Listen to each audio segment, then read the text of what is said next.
ಕಳೆದ 2 ವರ್ಷದಿಂದ ಇನ್ನೂ 2 ವರ್ಷವೂ ಕೂಡ ಪೂರೈಸಿಲ್ಲ. ಬಹುಶಃ ಮುಂದಿನ ತಿಂಗಳು 2 ವರ್ಷ ಪೂರೈಸ್ತಕ್ಕಂಥದ್ದು ನಾವೇನು ಕಾಣ್ತಾ ಇದ್ದೇವೆ. ಆದರೆ ಕಳೆದ 2 ವರ್ಷದಿಂದ ನಿರಂತರವಾಗಿ ರಾಜ್ಯ ಸರ್ಕಾರದ ಆಡಳಿತದಲ್ಲಿ ಕಂಡುಬಂದಿರತಕ್ಕಂಥ ವೈಫಲ್ಯತೆಗಳು, ಜೊತೆಯಲ್ಲಿ ಭ್ರಷ್ಟಾಚಾರದ ವಿಚಾರಕ್ಕೆ ಸಂಬಂಧಪಟ್ಟಂತೆ ಇತ್ತೀಚಿನ ದಿನಗಳಲ್ಲಿ ಮುಖ್ಯಮಂತ್ರಿಗಳ ಆರ್ಥಿಕ ಸಲಹೆಗಾರರು ಖುದ್ದು ಇವತ್ತು ಕರ್ನಾಟಕ ರಾಜ್ಯಕ್ಕೆ ನಂಬರ್ 1 ಸ್ಥಾನವನ್ನು ಕೊಟ್ಟಿರ್ತಕ್ಕಂಥದ್ದು ಕೂಡ ನೋಡಿದ್ದೇವೆ. ಅಷ್ಟೇ ಅಲ್ಲ, ನಿರಂತರವಾಗಿ ಪ್ರತಿ ಹಂತದಲ್ಲೂ ಪ್ರತಿ ಹೆಜ್ಜೆಯಲ್ಲೂ ಇವತ್ತು ಬೆಲೆ ಏರಿಕೆಯ ಮೂಲಕ ರಾಜ್ಯದ ಜನತೆಗೆ ಪ್ರತಿನಿತ್ಯ ಜೀವನ ಮಾಡ್ತಕ್ಕಂಥದ್ದಕ್ಕೆ ಸಂಕಷ್ಟದ ದಿನಗಳನ್ನ ಎದುರಿಸ್ತಕ್ಕಂಥ ಒಂದು ವಾತಾವರಣವನ್ನು ಏನು ಸೃಷ್ಟಿ ಮಾಡಿದ್ದಾರೆ. ಈ ಹಿನ್ನೆಲೆಯಲ್ಲಿ ಇವತ್ತು ಒಂದು ರಾಜಕೀಯ ಪಕ್ಷವಾಗಿರ್ತಕ್ಕಂಥ ಜೊತೆಯಲ್ಲಿ ಹೋರಾಟದ ಹಿನ್ನೆಲೆಯಲ್ಲಿ ಸ್ಥಾಪಿತಗೊಂಡಿರ್ತಕ್ಕಂಥ ಜನತಾದಳ ಪಕ್ಷದ ಕಡೆಯಿಂದ ಇವತ್ತು ರಾಜ್ಯದ ಜನತೆಯ ಭಾವನೆಗೆ ಸ್ಪಂದಿಸಬೇಕಾಗಿದೆ. ಸಾಕಪ್ಪ ಸಾಕು, ಕಾಂಗ್ರೆಸ್ ಸರ್ಕಾರ ಸಾಕು ಅಂತಕ್ಕಂಥದ್ದು ಇದು ಜನತಾದಳ ಪಕ್ಷದ ಸ್ಲೋಗನ್ ಆಗಿರ್ಬೋದು. ಆದರೆ ಈ ಸ್ಲೋಗನ್ ಹುಟ್ಟಿರ್ತಕ್ಕಂಥದ್ದು ರಾಜ್ಯದ ಜನತೆಯ ಪ್ರತಿ ಮನೆಯಲ್ಲಿ ಇವತ್ತು ಏನು ಈ ಒಂದು ಭಾವನೆ ಉದ್ಭವ ಆಗಿದೆ. ಪ್ರತಿ ಮನೆಯಲ್ಲೂ ಇವತ್ತು ಒಂದು ಚರ್ಚೆ, ಸಾಕಪ್ಪ ಸಾಕು, ಈ ಕಾಂಗ್ರೆಸ್ ಸರ್ಕಾರ ಸಾಕು ಅಂತಕ್ಕಂಥ ರೀತಿ ಇವತ್ತು ಜನ ಇವತ್ತು ಮಾತನಾಡ್ತಾ ಇದ್ದಾರೆ ಕರ್ನಾಟಕ ರಾಜ್ಯದಲ್ಲಿ. ಹಾಗಾಗಿ ಅವರ ಭಾವನೆಗಳಿಗೆ ಸ್ಪಂದಿಸ್ತಾ ಇವತ್ತು ನಮ್ಮ ಪಕ್ಷ 7.5 ಕೋಟಿ ಕನ್ನಡಿಗರ ಪರವಾಗಿ ಇದೆ ಅಂತಕ್ಕಂಥ ಒಂದು ಧ್ವನಿಯನ್ನು ಎತ್ತತಕ್ಕಂಥ ಒಂದು ಕೆಲಸ ಮಾಡಬೇಕಾಗಿದೆ. ಆ ಹಿನ್ನೆಲೆಯಲ್ಲಿ ಇವತ್ತು ಫ್ರೀಡಮ್ ಪಾರ್ಕ್ನಲ್ಲಿ ಬೆಳಗ್ಗೆ 11 ಗಂಟೆಗೆ ಇವತ್ತೇನು ಒಂದು ಅಭಿಯಾನವನ್ನು ಪ್ರಾರಂಭ ಮಾಡ್ತಾ ಇದ್ದೇವೆ. ಈ ಅಭಿಯಾನ ಕೇವಲ 1 ದಿನಕ್ಕೆ ಸೀಮಿತವಾಗಿರ್ತಕ್ಕಂಥ ಅಭಿಯಾನ ಅಲ್ಲ, ಇದು ನಿರಂತರವಾಗಿ ಇನ್ನು ಇರ್ತಕ್ಕಂಥ 3 ವರ್ಷ ಅವಧಿ. ನೋಡೋಣ 3 ವರ್ಷದವರೆಗೂ ಯಾವ್ಯಾವ ರೀತಿ ಸರ್ಕಾರ ನಡೆಯುತ್ತೆ ಅಂತ. ಆದರೆ ಯಾರಿಗೂ ಕೂಡ ಕಳೆದ 2 ವರ್ಷದಿಂದ ಈ ಸರ್ಕಾರ ಯಾವ ರೀತಿ ನಡೆದಿದೆ ಅಂತಕ್ಕಂಥದ್ದನ್ನ ನೋಡಿದ್ದೇವೆ. ಯಾವ ರೀತಿ ಆಡಳಿತ ಪ್ರತಿಯೊಂದು ಹೆಜ್ಜೆಯಲ್ಲೂ ಎಡವಿದೆ ಅಂತಕ್ಕಂಥದ್ದನ್ನು ನಾವು ನೋಡಿದ್ದೇವೆ. ಅಭಿವೃದ್ಧಿ ಅಂತಕ್ಕಂಥದ್ದು ಸಂಪೂರ್ಣ ಕುಸಿತಗೊಂಡಿದೆ, ಶೂನ್ಯ. ಅಭಿವೃದ್ಧಿಗೆ ಇಲ್ಲಿವರೆಗೂ 1 ರೂಪಾಯಿ ಹಣಕಾಸು ಬಿಡುಗಡೆ ಮಾಡದೇ ಇರತಕ್ಕಂಥದ್ದು. ಜೊತೆಯಲ್ಲಿ ಅವರ ಪ್ರಣಾಳಿಕೆಯಲ್ಲಿ ಕಳೆದ ಸಾರ್ವತ್ರಿಕ ಚುನಾವಣೆಯಲ್ಲಿ 5 ಗ್ಯಾರಂಟಿಗಳನ್ನ ಪ್ರತಿ ತಿಂಗಳು ಇವತ್ತು ನೀಡ್ತೇವೆ. ಗೃಹಲಕ್ಷ್ಮಿ, ಗೃಹ ಜ್ಯೋತಿ, ಯುವ ನಿಧಿ, ಈ ರೀತಿ ಸಾಕಷ್ಟು ವಿಷಯಗಳ ಬಗ್ಗೆ ಪ್ರಸ್ತಾವನೆ ಮಾಡಿದರು. ಆದರೆ ಇಲ್ಲಿವರೆಗೂ ಏನು ಇವರು ಕೊಟ್ಟಂಥ ಮಾತು ಎಷ್ಟರ ಮಟ್ಟಕ್ಕೆ ಉಳಿಸ್ಕೊಂಡಿದ್ದಾರೆ ಅಂತಕ್ಕಂಥ ಸಾಕ್ಷಿ ಉದಾಹರಣೆಗಳು ನಮ್ಮ ಕಣ್ಮುಂದೆ ಇದೆ. ಹಾಗಾಗಿ ಇದ್ರ ಬಗ್ಗೆನೂ ಕೂಡ ಇತ್ತೀಚಿನ ದಿನಗಳಲ್ಲಿ ಸದನ ನಡಿಬೇಕಾದ್ರೇ ಫ್ರೀಡಮ್ ಪಾರ್ಕ್ನೆಲ್ಲ ಒಂದು ಹೋರಾಟ ಮಾಡಿದ್ವು 5 ಗ್ಯಾರಂಟಿಗಳ ವಿಚಾರವಾಗಿ. ದಯಮಾಡಿ ಈ ರಾಜ್ಯದ ಮುಖ್ಯಮಂತ್ರಿಗಳು ಸಿದ್ದರಾಮಯ್ಯ ಯಾವಾಗ ಡೇಟು ಕೊಡ್ತೀರಾ ಹೇಳಿ, ರಾಜ್ಯದ ಹೆಣ್ಮಕ್ಳು ಕೇಳ್ತಾ ಇದ್ದಾರೆ ಅಂತಕ್ಕಂಥದ್ದು ಕೂಡ ಪ್ರಶ್ನೆಯನ್ನು ಮಾಡಿದ್ವಿ.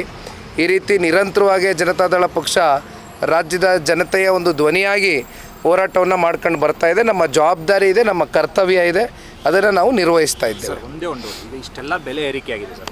ಇಷ್ಟೆಲ್ಲ ಬೆಲೆ ಏರಿಕೆ ಆದಮೇಲೆ ಕೂಡ ಸದನದಲ್ಲಿ ಒಂದು ಬಿಲ್ ಇತ್ತೀಚೆಗೆ ಒಂದು ಪಾಸ್ ಮಾಡಿದ್ದಾರೆ. MLAಗಳಿಗೆ ಮಾತ್ರ ಸ್ಯಾಲ್ರಿ ಇನ್ಕ್ರಿಮೆಂಟ್ ಮಾಡೋದು ಮತ್ತು ಫೆಸಿಲಿಟೀಸ್ ಕೊಡೋದು, ಇದೆಲ್ಲ ಯಾವ ಮಟ್ಟಕ್ಕೆ ಸರಿ ಅಂತ ಸರ್ಕಾರದಲ್ಲಿ ನಿಮ್ಮ ಪ್ರಕಾರ? ಯಾಕೆಂದರೆ ನೀವು ಕೂಡ ಶಾಸಕರ ಸ್ಥಾನ ತನಕ ಹೋಗಿ ವಾಪಸ್ ಬಂದಿರತಕ್ಕಂಥದ್ದು.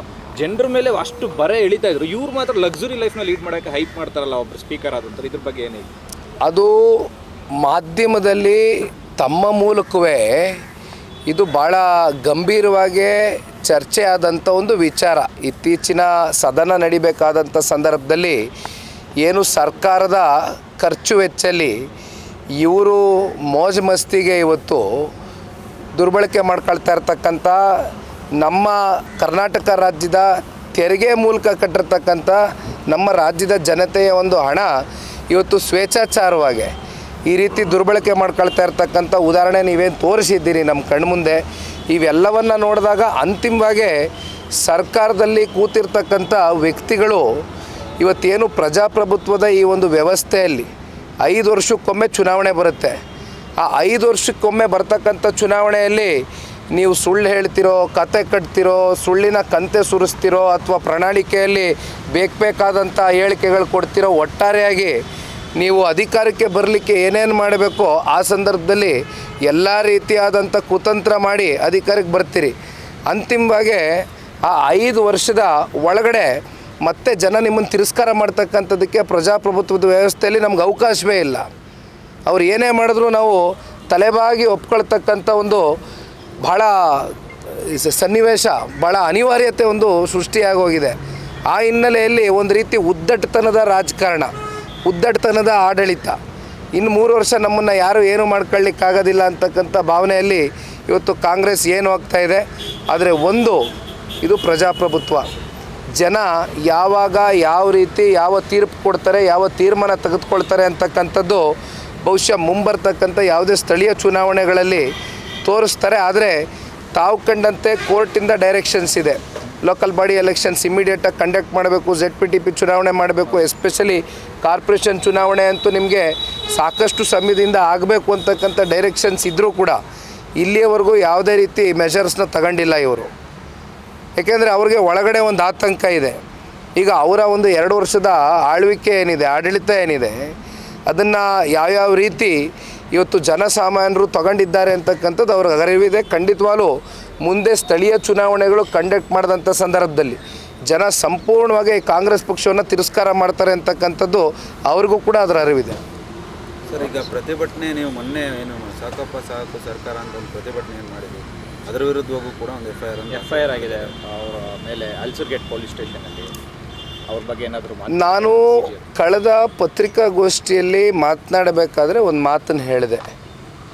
ಸಾಕಪ್ಪ ಸಾಕು .com ಅಂತಕ್ಕಂಥ ವೆಬ್ಸೈಟ್ನಲ್ಲಿ ಅದೇನು ನೀವು, ಏಕೆಂದರೆ ಅದು QR ಕೋಡ್ ಕೊಟ್ಟಿದ್ದೇವೆ, ಸಾರ್ವಜನಿಕರು ಅದನ್ನು ಈಗಾಗಲೇ ಓಪನ್ ಮಾಡಿದ್ದಾರೆ. ಕೆಲವೊಂದಷ್ಟು ಜನ ಫಾರ್ಮ್ಗಳಿದೆ, ರಿಜಿಸ್ಟ್ರೇಷನ್ ಮಾಡ್ಕೊಂಡಿದ್ದಾರೆ, ಫಿಲಪ್ ಮಾಡಿದ್ದಾರೆ.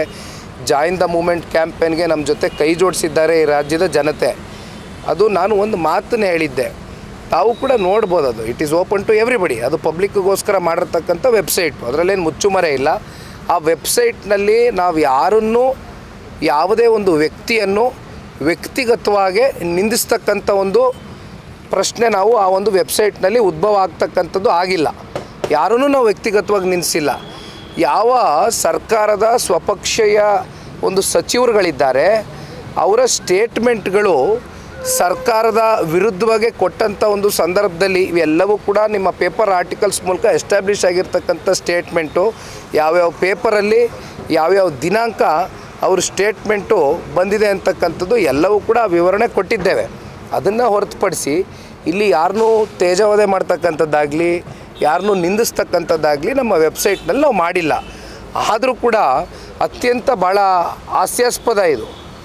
ಒಂದು ಯಾರು ಇಲ್ಲಿ FIR ದಾಖಲಾಗಿರ್ತಕ್ಕಂಥದ್ದು ಯಾರ ಮೇಲೆ ಅಂದರೆ ವ್ಯಕ್ತಿ ಮೇಲಲ್ಲ, ವೆಬ್ಸೈಟ್ ಮೇಲೆ FIR ದಾಖಲಾಗಿದೆ. ವೆಬ್ಸೈಟ್ ಮೇಲೆ FIR ದಾಖಲಾಗಿದೆ. ಸಾಕಪ್ಪ ಸಾಕು .com A1. ಇದು ಕಾಂಗ್ರೆಸ್ನ ಸಂಸ್ಕೃತಿ, ಕಾಂಗ್ರೆಸ್ನ ಮನಸ್ಥಿತಿ.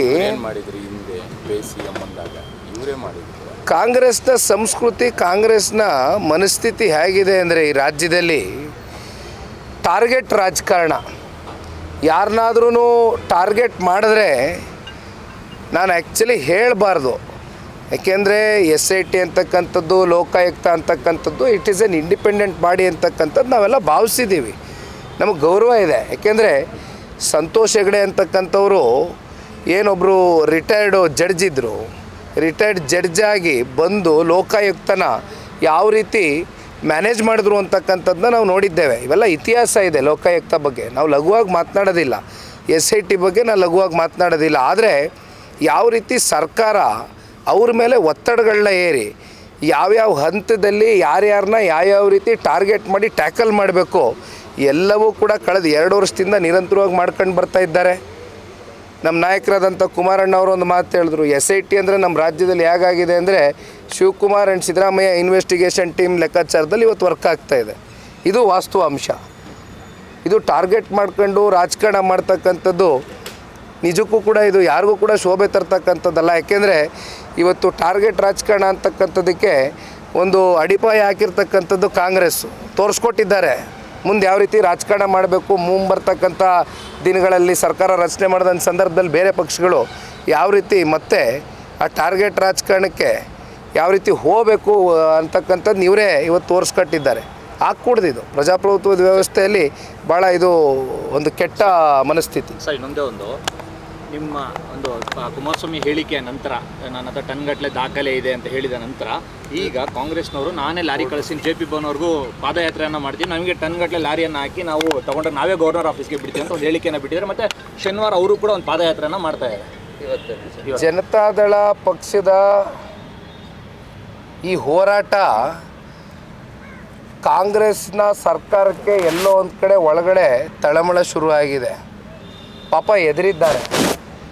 ಇವತ್ತು ಈ ರೀತಿ ಇಶ್ಯೂನ ಡೈವರ್ಟ್ ಮಾಡಲಿಕ್ಕೆ ಪಾಪ ಬಾಡಿಗೆಗೆ ದುಡ್ಡು ಕೊಟ್ಟು ಆ ಲಾರಿನ JP ಭವನಕ್ಕೆ ಕಳ್ಸೋದು ಬದಲು ಬೆಂಗಳೂರಿನಲ್ಲಿ ರಾಶಿ ಕಸ ಬಿದ್ದಿದೆ ಬೀದಿಲಿ. ಜನ ಆ ಕಸದ ವಾಸನೆಗೆ ತಡೆಯೋಕ್ಕಾಗದೆ ಒದ್ದಾಡ್ತಾ ಇದ್ದಾರೆ. ದಯಮಾಡಿ ಇವತ್ತೇನು ಆ ಲಾರಿಗೆ ಬಾಡಿಗೆ ಕೊಟ್ಟು JP ಭವನಕ್ಕೆ ಕಳ್ಸೋದು ಬೇಡ, ನಾವೇ ಒಂದು ಕ್ಯಾಂಟರ್ ಮಾಡಿ ಅತಿ ಶೀಘ್ರದಲ್ಲೇ ಸೆಂಡ್ ಆಫ್ ಮಾಡಿಕೊಡ್ತೀವಿ. KPCC ಕಚೇರಿಗೂ ಕಳಿಸ್ತೀವಿ ಡಾಕ್ಯುಮೆಂಟ್ಸ್ನ ಒಂದು ಕ್ಯಾಂಟರಲ್ಲಿ, ಮುಖ್ಯಮಂತ್ರಿಗಳ ಕಚೇರಿಗೂ ಕಳಿಸ್ತೀವಿ, ಉಪಮುಖ್ಯಮಂತ್ರಿಗಳ ಮನೆಗೂ ಕಳಿಸ್ಕೊಡ್ತೀವಿ. ಯಾಕೆ ತೊಂದರೆ ತಗೋತಾರೆ? ಇಲ್ಲಿ JP ಭವನಕ್ಕೆ ಬರೋದು ಬದಲು ಲಾರಿ ಇವತ್ತೇನು ಪಾಪ ಬಾಡಿಗೆನೂ ವೇಸ್ಟ್ ಆಗೋದು ಬೇಡ, ಲಾರಿದು ಬಾಡಿಗೆ ಮಾತಾಡ್ಬಿಟ್ಟಿರ್ತಾರೆ. ಇಲ್ಲೆಲ್ಲ ಕಸ ವಿಲೇವಾರಿ ಮಾಡ್ತಕ್ಕಂಥದ್ದು ಇದೆಯಲ್ಲ, ಕಸ ಹೊಡಿಲಿ, ಎತ್ಕೊಂಡೋಗ್ಬೇಕಾದ್ರೆ ಎಲ್ಲೂ ಜಾಗ ಇಲ್ಲ ಅಂದರೆ KPCC ಆಫೀಸಲ್ಲಿ ಡಂಪ್ ಮಾಡಲಿ. ಸರ್ ಇವತ್ತಿನ ಹೋರಾಟ ಹೇಗಿರುತ್ತೆ? ಇವತ್ತಿನ ಹೋರಾಟಕ್ಕೆ ಕೇಂದ್ರದ ಸಚಿವರು ಸನ್ಮಾನ್ಯ ಕುಮಾರಣ್ಣ ಅವರ ನೇತೃತ್ವ ಇದೆ. ಜೊತೆಯಲ್ಲಿ ಪಕ್ಷದ ಎಲ್ಲ ಗೌರವಾನ್ವಿತ ಶಾಸಕರು, ಮಾಜಿ ಶಾಸಕರು, ಮುಖಂಡರು, ಕಾರ್ಯಕರ್ತ ಬಂಧುಗಳು ಇಡೀ ರಾಜ್ಯಾದ್ಯಂತ ಆಗಮಿಸ್ತಾ ಇದ್ದಾರೆ. ಬೆಂಗಳೂರು ನಗರದಲ್ಲಿ ವಿಶೇಷವಾಗಿ ಸಾಕಷ್ಟು ಜನ ಇವತ್ತು ಹೆಣ್ಮಕ್ಳು ಕೂಡ ಬರ್ತಕ್ಕಂಥ ನಿರೀಕ್ಷೆ ಇದೆ. ಯಾಕೆಂದರೆ ಹೆಣ್ಮಕ್ಳಲ್ಲಿ ಇವತ್ತೇನು ಒಂದು ಗೃಹಲಕ್ಷ್ಮಿ ವಿಚಾರವಾಗಿ ಸಂಬಂಧಪಟ್ಟಂತೆ ಪ್ರತಿ ತಿಂಗಳು ಖಾತೆಗಳಿಗೆ ಜಮಾ ಮಾಡ್ತೇವೆ, 2,000 ರೂಪಾಯಿ ಕೊಡ್ತೇವೆ ಅಂದಿದ್ರು. ಅದು ಇಲ್ಲಿಯವರೆಗೂ ಅದು ಕಂಡು ಬಂದಿಲ್ಲ. ಭಾಳ ದಿನಗಳಾಯಿತು, ಭಾಳ ತಿಂಗಳುಗಳಾಯಿತು.